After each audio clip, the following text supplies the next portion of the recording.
पुरै सफा गर्नुपर्छ। हेर्नु साथी, तपाईँहरू पनि घरमा यस्तो छ भने चाहिँ होइन यसलाई राम्रोसँग खोलेर चाहिँ सफा गर्नु होला, किनभने यसमा त पुरै खिया परेको हुन्छ कि।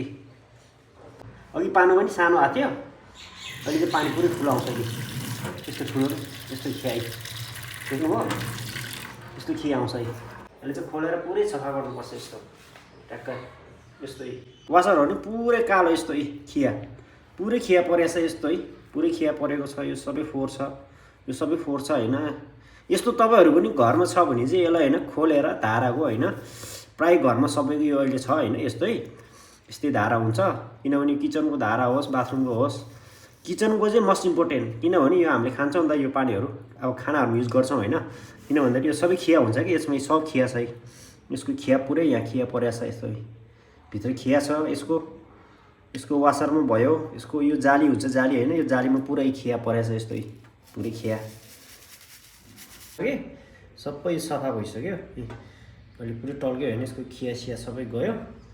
अब चाहिँ यसलाई म फिट गर्छु ट्याक्क होइन।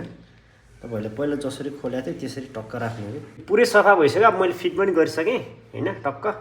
पानी पनि आउँछ मजाले, पानी अब पहिला सानो आउँथ्यो, अहिले ठुलै पानी आउँछ। अहिले चाहिँ पुरा फिल्टर पुरै सफा भयो होइन टक्क, राम्रै आउँछ अहिले यो ठिक छ।